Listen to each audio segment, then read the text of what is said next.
life's hard, you know? Like grappling's uncomfortable, but it makes me happy. That's such a great question and such a deep question. I think it's in us. I think a lot of things are in us, and that could be expressed different ways. I also really like that it's old. And like when I look at a picture of like a bunch of samurai, like I think like, damn, they're just taking their post-open mat photo, you know, like it hasn't changed that much, and so that's an appeal too.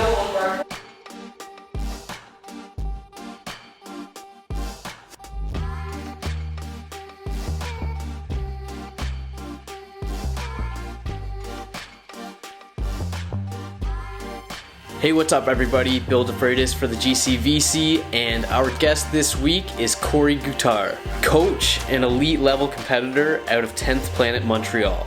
Corey is a great example of a couple things that I love about the sport. Even if you start late, you can work your ass off and still be successful.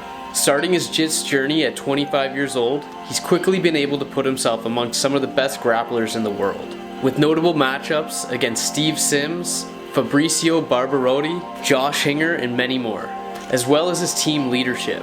It's an individual sport, but we all need a strong team behind us, and I got that feeling at 10th Planet Montreal. Everybody's working hard and helping each other out. It's a great vibe. I had a ton of fun chatting with Corey. We talked about how he balances coaching and competing, how he'd introduce a beginner to jiu-jitsu, the up-and-coming 10th Planet competitors, and much more. Please like the video, subscribe to the channel, leave a nice comment if you'd like.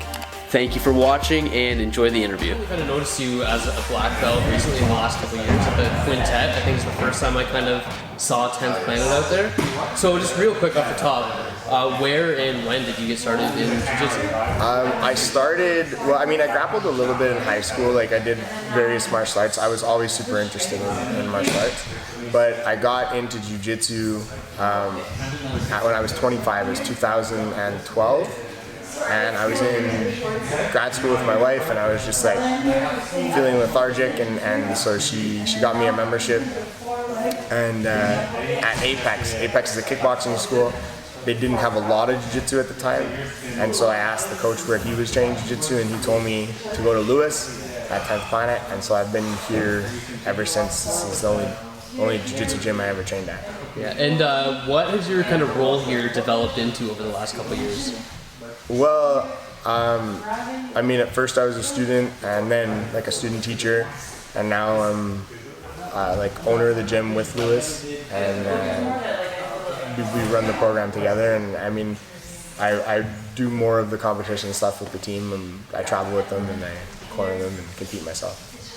Yeah, and you, like you said, you compete yourself. You competed at everything pretty much. IBJJFs, those super shows like the finisher things, and finishers only, I think it's called. The finisher sub only, Sub only. Yeah. Fight to win against Hinger. That's a huge match. Done trials, every kind of like elite tournament out there. Do you remember your first tournament though? I do. My first tournament was called Montreal Grappling at the time. That eventually became Grappling Industries. It was David Aguzzi's tournament. And I do remember it. I remember I won 3 matches, and then I got messed up really bad in the 4th match. Do you remember like how your kind of mindset has changed and developed over the few years, like compared to going into that first tournament to how you go into tournaments now? Yeah, definitely. At first, I had a rough idea of how to compete. I played sports, so I knew I wanted to compete hard. You know, like I figured that if I went harder, that was the key. And then as I fell in love more with the game element of jiu-jitsu and the techniques and the meta, and it became more of like a puzzle. So then the challenge became, how do I get myself into a place where I can enjoy solving that puzzle instead of like, how can I beat this guy, you know? So my whole warm-up and my whole routine and everything is just about getting me to like peak arousal to a place where I feel like I feel on Saturday open mat, where I'm just going out there to express myself, if that makes sense. You're kind of, I guess, kind of moving towards coaching a bit more. I thought the knee was getting better, but unfortunately it's not. I guess when you were competing at those high-level tournaments, how are you balancing training and coaching at the same time? Like, how do you have the time? Yeah, well, this is my full-time job, so, and I don't treat it like a vacation. I treat it like a full-time job. So I study and train and run the gym, 40, 60, 70 hours a week. And like a big part of that is always studying and training, even off hours, so that my classes are tight and so that, the work is done when I come to class. When I come to teach, it's like the material's already been captured, and it's understood. So I spend a lot of time, I just did, like, it's all one thing, like for me, it's just one thing. I come in and I work hard and I compete with my friends, and I think like definitely there's a challenge in cornering and competing at the same events. Like that I can find challenging because like, you have to, sometimes you get too emotional while cornering. I have to keep myself calm while cornering so that I can get aroused at the right time for the match. So that can be a challenge. In terms of the training in the gym, I don't think it ever affected me because I never thought of myself as exclusively like an athlete. It was always like we're preparing as a group for this thing that we like to do. So it was kind of fluid. It feels natural. Cool. You have a few instructionals out yourself. Yeah. The front headlock on BJJ Fanatics. And then I saw these on Udemy actually, the intro to back attacks, and then the foundations of no-gi grappling, theories and concepts. Yeah. And that's kind of the one I wanted to ask you about a bit more than, like, I mean, there's tons of front headlocks, there's tons of back attacks and stuff like that. But I'm more interested in how do you get beginners started? Like, what's the best way to get started in jiu-jitsu? And you're showing like just concept, which is nice. So when a white belt, a new person comes in here, first day person, how do you kind of introduce them into jiu-jitsu? Well, I mean, here's the thing is like, first you need to start somewhere. So like you need to start at a fixed point. So it's not like I start throwing all these concepts at people day one. Like first I'm going to teach them how to connect to somebody, create a grip, or manage distance with a frame, Something that they can use as their footing to then try to understand other things. I think there's two ways to attack this. I mean, positionally, I usually start people with escape, survival in a position, escapes, retention. From retention, it's usually half guard because that's the next position they're being forced into, like getting out of half guard and smash positions. And then maybe like some closed guard and then work towards open guard and sweeping and top position. So, because I want to give them material to work in the positions they'll be in the most when they train. So that's the positional aspect. Conceptually, you just want them to understand the core concepts, connection and base, distance, posture, structure, order of operations, So I try to explain these concepts once they've understood a few moves, and then they can start to express those concepts through the moves that they understand, and that becomes a basis for them understanding more moves. I've heard a lot of good coaches describe it like language, how like you need words and those are your moves, but there's usually more than one word to express a certain idea, and to string together sentences you're going to need command of more than just words, So we start with words though, because you can't do anything without them, but then eventually it's going to require more tools for you to string together sentences that when we talk about expressing ourselves, you want to be able to express yourself in jiu-jitsu, and most people think they're expressing themselves by attaching themselves to the first technique they could use. I think that's just taking something and kind of applying it to yourself, or making a connection between yourself and that thing, but you don't know if that's what you would do if you had more choices. So I think you collect some words, you learn how to string sentences together, and at that point you can really express yourself. How long into training do you think guys should start competing? Like, how soon should people start competing, I guess, in your opinion? In grappling, I think as soon as they know how to protect themselves, I think it's fine. People are different. And for the person who really wants to compete, like I was like that. I did jiu-jitsu 3 months and I competed, And as long as I'm confident that that student is going to tap if they need to tap, I'm comfortable with them trying to compete and seeing what that brings them. You've really taken control of the coaching, and you have some phenomenal athletes coming out of 10th Planet. Who are some of the guys that we should be looking out for? I think, there's a few that are really, there's lots of people in here who are really good, and I don't want to leave anyone out, but the ones that come out to competition the most are probably, Francis St. Amour, who went 1-on-1 with Cameron Forsack recently. That was big. Cameron's really good, and so that was a really cool day to watch them get to go at each other twice. And both matches went to overtime, so I got to see a lot of grappling. George Tsatsas, I still can't say his name after almost a decade, but very talented grappler. We got Luca Martel here, who's only been training a short while, but he's already collected quite a few medals at high-profile tournaments. She's doing very well. There's Vicky Weaver, who did pretty well at trials. She got one win against a girl from Daisy Fresh, and then she lost to Heather from Atos, which was the second seed. So, yeah, those four definitely.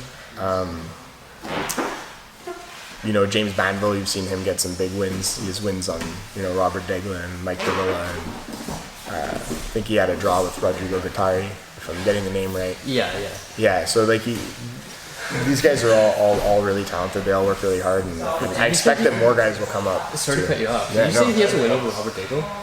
Yeah, he does. Oh, that's pretty fun. Yeah. That's a huge win. Yeah. More people should know about that guy. That's a big win. Yeah, and then, sorry, actually, one I wanted to ask about is George against Taliesin. Yeah, George ended up losing that match in overtime, but he went 16 minutes with Taliesin Suarez. It was a pretty tight, and it wasn't like he didn't get beat up the whole time, but he did definitely, like, Taliesin won the match, but George didn't look out of place with him.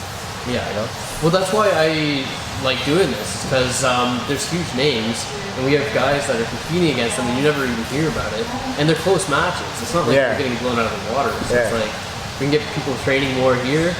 I think we have all the talent in the world to kind of break out. Oh man, I think Canada has a tremendous scene. I don't follow the gi scene as closely. I'm sure it's also really good. I know the no gi scene here, I think, is really good. The thing is, most of the guys that we know about are guys that train full-time in the States, taking nothing away from them. Like Dante Leon's a legend, and Taza and Ethan are just incredible. But there's also a lot of guys training full-time in Canada who are good, and they maybe don't have the same accolades collected, but we do have a scene, and you got great athletes in Montreal, Toronto, BC, Nova Scotia, all places that have guys that can go to, guys and girls that can go to a world-class tournament and win. You got like Brianna, who's probably the best person training out of Canada, right? If you think about someone training out of Canada and what they're winning, I don't think anyone's done more than her. She's hands down had the best year, for sure, by far. Unbelievable. Like, out of women, men, everything. Yeah, I agree. Not many people have that sort of pedigree, period. I don't know if any Canadian has that many high-profile tournament golds, so it's really cool. Is there any movement on Montreal having competitions back? Oh man, I don't know. I sort of gave up on it. I'm sorry if that's depressing. I'm the type of person that tries to accept the situation and make the best of it. So when that became illegal, I was just like, all right, we travel for competition now, and that was my mindset. And there's guys like Johnny Zamuli who are working really, really hard. He runs Homa. He's worked really hard to try to get it back, and I definitely feel like maybe me and some other coaches haven't helped enough. My response has mostly just been to do what I can to help my team compete. But yeah, Johnny would be the best guy to talk to because I don't think anybody knows more about it than he does. I have no idea. Okay. Well, I figured I'd ask. It's one of those things where it's like the same thing happened in Ontario, but after 5-6 months, it was back up and running. Quebec politics, Ontario has 2 bodies in place already to manage jiu-jitsu or to regulate jiu-jitsu. Yeah. And so I think that's one thing. I think too the politics here and there are just a little bit different, and getting something done that isn't in the interest of the people who run the province is difficult here. Okay, fair enough. That's the best way I can put that. Alright, why do you grapple? You're beat up, it's a rough life, but we all love it. Why do you Oh man, life's hard, you know? Grappling's uncomfortable, but it makes me happy. It's such a great question and such a deep question. I think it's in us. I think a lot of things are in us, and that can be expressed different ways. But I think it's pretty clear that, I mean, grappling is one of the first things kids try to do. You know, when they get control of their body, they want to work their body against another body, and that it makes perfect sense. We interact with our environments, and maybe the most important part of our environment is other people. So this is just a way to competitively interact with other people, and I think it's really. I also really like that it's old, and like when I look at a picture of like a bunch of samurai, like I think like, damn, they're just taking their post-open mat photo. You know, like it hasn't changed that much, and so that's an appeal too. Cool, man. Yeah, I like that answer. That's good. That's good. Cool, man. I really appreciate the time. Thanks for having me out here. Cool. If you have any shout outs, I don't know if you have any sponsors or whatever. Yeah, well, we definitely work with Under the Gi, best handmade rash guards I've ever worn. And, you know, all our guys go to Centre Replay and they really help them get their bodies together. And you guys too, man, thanks for what you do. A scene needs people to look at it, you know, and like you're kind of trying to put eyes on it. I think that's really cool. Cool, man. Appreciate it. Thank you. Thank you. Thanks again for watching. You can catch Corey this weekend competing at Finishers Sub Only Night of Champions, along with his teammates George Satis, Francis Saint-Amour, and James Banville. And I believe it's going to be on Finishers Sub Only YouTube page. Thanks again, like the video, subscribe to the channel, and we'll see you soon.